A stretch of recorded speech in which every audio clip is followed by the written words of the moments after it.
You're listening to the Geekcast Radio Network of podcasts. This is artist Josh Burcham, and you jumped inside the pull bag only on the Geekcast Radio Network. You've just jumped inside the pull bag. Join TFG1Mike and the rest of the comic crew here at the GCRN as they make their great escape into comics. From DC, Marvel, and Image to IDW, Boom Studios, and Zenescope, we have everything right here. We cover things like Transformers, He-Man, superheroes, TMNT, and Radiant Black. Yeah, we have all that and so much more. It's all inside the pull bag here on the Geekcast Radio Network. So, without further ado, it's time to talk about the comics we're reading right now, here inside the pull bag. Hello and welcome to the pull bag. This is episode 486. That's right, folks. 486. 86 is a Transformers number, and we are here to talk about Transformers Beast Wars, issue number 15 from IDW Publishing. I am, of course, TFG1Mike. Joining me is Steve Megatron. Yo. And we're going to get to the comic right after this. We've waited a long time for this. Yes. Let us be close enough to enjoy it. Steve Megatron, are you ready? Ready for what? Ready to get your ass kicked by the Valk. No. I can't get him to... Some voice actors, man, you just can't direct them. Anyway, we are here to talk about IDW Publishing Transformers Beast Wars issue 15. The main cover is Megatron with all of the Valk around him. Megatron and Primal with all of the Valk around them. As you know, written by Eric Burnham, art by Winston Chan on this, with colors by Ellie Wright, letters done by Nathan Widwick, and Jake Wood. So Jake, it's interesting. Jake dropped his M, his middle initial. It used to be Jake M. Wood. Assistant editor is Riley Farmer. Editor is Jasmine Joyner. Supervising editor David Marriott. We get the story so far, catching us up from issue 14. We get the roll call featuring Optimus Primal, Megatron, Saberback. What is that? Not Razor Claw. Polar Claw. There you go. Tigatron, Air Razor, and Inferno, who are all the children of the Valk, and then you have... Which I find that very funny. Mm-hmm. And then you have Tonrar, Tikar, and Pekak as the Valk people. And yeah, we start this off with Optimus Primal wondering where they are, and he and Megatron are trapped in some really powerful stasis electro fields. I love on the Comixology app on every smart device out there, like mobile phones and things like that, on the guided view, it zooms in because Primal is kneeling, and Megatron says, well, if nothing else, I got to see that. And, like, the panel in the guided view is, like, super zoomed in on his heels, like he has, like his feet are actual heels. I think that's hilarious.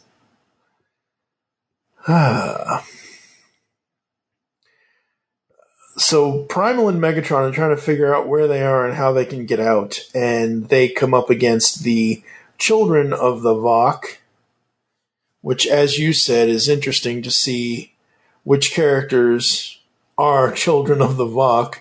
That's one way to introduce them, a new and different way to introduce them. So there's that. I do like how Megatron's basically talking to his dinosaur head in the cell. Mm-hmm.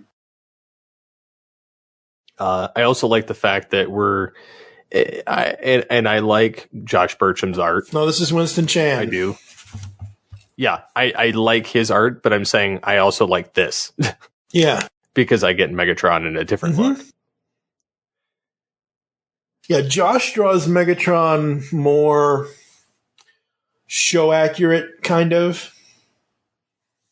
Like, but yes. Well, Josh's is more the blocky look.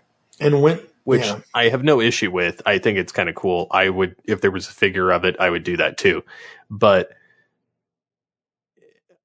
I know that people have 3D printed it. But besides that, I'm liking this look. Yeah. It's just more realistic. Yeah. It's kind of like going from, and when I say this, it's not an insult. Okay? It's kind of like going from Batman Forever to... Well, it's apples to oranges. Right, but I'm saying, like, it's kind of like going from Val Kilmer in Batman Forever to Christian Bale in Batman Begins, where, like you said, this is more a realistic look of Megatron than an actual cartoony look of what he would look like when Josh is doing it. I will say the backgrounds are pretty simplistic. Yeah, I was listening to Transmissions and Charles and Daryl and Dr. Pants and everybody, and that's the thing about this comic. It's character-driven. It's been character-driven since the first issue. Although I will say it's easier to cut the background out because the background is one color. Yeah, and that's what I like about it. I like that the backgrounds are so simple and they are just either one or two colors or just a solid color. We still haven't figured out, they have not stated if this is Earth or not. I don't think it's Earth, because I think if they really wanted to get the Beast Wars fans in at some point, they would have had Optimus and Dinobot figure out, Optimus, Dinobot, and Wasp, one moon now. Like, they would have done something. So I cannot wait to see if they state if it is Earth. I don't think they actually ever do, because I have read to the end of the series, and I don't think it's ever said. But the basic, like, one color, like, I'm looking at the panel where Primal gets out of the force field here. And Megatron says, "Impossible." It's just a, like, pinkish, purplish color, and then Megatron is his purple and Optimus is his blue, at least for this part of that first panel there on that page. This is page 13 out of 32. And I don't mind that this is a character-driven comic. I don't mind that the backgrounds are simple. Like I said already, I know I'm repeating myself. I like that because it makes you focus more on what's going on, whether it's action or whether it's them having a discussion.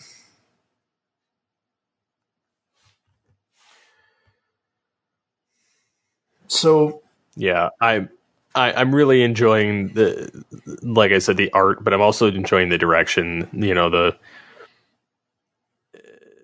Primal conversing with Tigatron, who's more calm of the group. Yes.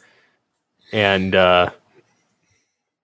Airazor and all of them are like, we're more of the planet, not of you. Mm-hmm. And Megatron arguing with them, and I think it's funny that Inferno throws in Queens in his conversation. Well, he has to, because he's a child of the Vok at this point. He's not Megatron's lackey, which Megatron basically just takes him up and, like, demolishes him. Poor Inferno. He just can never catch a break.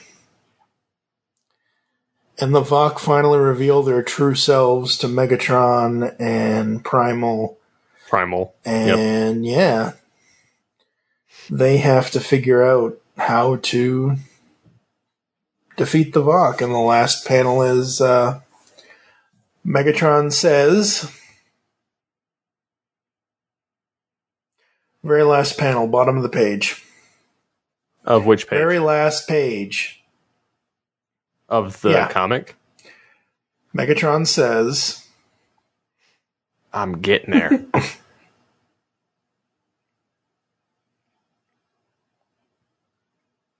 because I was skimming other parts of it. Is it the part where he says Yes. we're doomed? We're doomed. There's no chance for us. You surprised me, Megatron. I figured if anyone would be up for a fight against a powerful enemy of pure spite, it would be you. Besides, there's always a chance, and we're going to make this one count.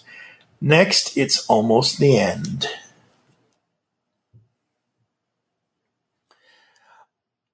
I think it's the VOC. Funny that they agree to stand back at Primal's request, Yeah.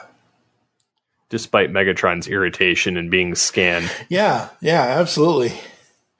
And the VOC are learning from Optimus and Megatron because, there's this whole page here where Megatron murders a couple of bots, and the VOC are like, don't you want him to be killed? Don't you? Because he just, and Optimus goes on and says, they were attacking us, so they got killed. He's, we're not going to straight up murder somebody. He's going to have his day in court kind of thing. I like that. I like that they're teaching the VOC something. It's kind of like any of those versions of It's a Wonderful Life. And I know this is so stupid to compare this to that, but the one I can think of is the episode of Beverly Hills 90210 when it's the man and the woman star people angel thing, but they're shown as stars in the sky. And they're arguing back and forth, and then they see what Jason, Brandon, and Brenda, and all of them do to come together to fix an issue or something. It's the same thing here, where the VOC are like, "Why would you do that? Why would you?" And it's because it's the right thing to do. Mm-hmm. One of the things I absolutely love, and we always absolutely love the alternate covers, but the cover art for this on the pull bag will be Megatron close up on his face. This is done by James Marsh, with him holding an Optimus Primal plushie, basically crushing it in his fist. I love that. I do like that one. So awesome. So very awesome. Anything else? Is there anything you didn't say about issue 15? Is there anything else you want to say about it? I mean, I really like the art and the hair on like Tigatron and in Air-Razor. I like the fact that Primal figures out how to get out by watching them. Yeah, that was cool. Because he transforms into beast mode, touches it, and he's like, shing, and then Megatron's like, impossible. Mm-hmm. And then they both escape. And, the VOC are kind of watching and waiting as they put them through the paces. And I think it's funny how Megatron takes them all out, but Primal's doing it like smacking them. Yes. Like very calmly. Yep. And... But Megatron, when he's in beast mode and he takes out Polar Claw. Yeah. And Polar Claw is like, oh, this is less fair a fight off the ground. Release me and fight more honorably. And Megatron's like, no. And Inferno's like, you killed him. That should be obvious. Yes. Acid, what comes next? And then gets into the fight. And, I think it's funny how Primal and Megatron have to work together, to take him out. And then he finds them both kind of cloaked. Yep. Saberback and Inferno. and how he basically wipes them out. He doesn't show him kill Inferno, though. Yeah, no, it doesn't show him kill Inferno. And I don't... Which leads me to believe that the VOC will release Tigatron and Air-Razor for the Maximals and Inferno for the Predacons. Mm-hmm. But again, I haven't read the final issue, so I have no idea. I have read through the end, and oh man, I feel so. We're going to get to it faster than you think, folks, here inside the pull bag and on All Things Transformers. Even though the next 2 episodes of All Things Transformers, we have the guy from... How many people is it from Toy Robot?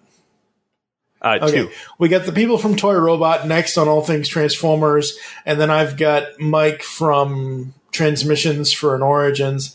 After that, we will get to the Beast Wars Annual, and then issues 16 and 17 for the finale. So it's going to be coming up this summer. Well, we're already in the middle of summer. It's after June 21st, but it'll be sooner than you think. And, oh, God, I wish IDW was not losing the license, because I just feel like they just started. Like, they didn't get... 17 issues is not enough. Like, have we had little nitpicks about this series? Yeah, sure. But overall, we've enjoyed the hell out of this, because it's a completely different way to show us the Beast Wars characters, and they're doing different things with them, and it's interesting and it's fun, and damn it, I'm gonna miss it. Yep. What would you rate issue 15, 0 to 5? I'll probably get it a 5. I really enjoyed the banter between the 2 leaders, and then the fact that they took out the Vok, and you get to see a brand new plethora of Autobot or Maximal Predacon variants. Yep. Yeah, absolutely. I am also going to give it a 5. There wasn't anything in here that I didn't really super enjoy, and like you said, it's all about the character and how Primal and Megatron eventually decide to team up, at least for now, kind of thing. So it's so much fun. All right, folks, that's going to do it for us here inside the Pull Bag, and also on All Things Transformers. For the Pull Bag, you've just heard the comic review, but over on All Things Transformers, everyone heard our news catch-up coverage. Where can the people find you online, sir? Well, they can find me on the Twitters at SCP21. You can also follow at Geekcast Radio for all the other network updates, at the Pullbag for our updates here on this podcast, at All Things TFV3 for that show.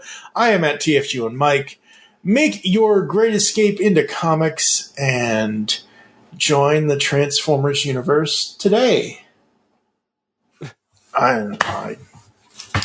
I have no script in front of me, so that's what happens. This is getting expensive.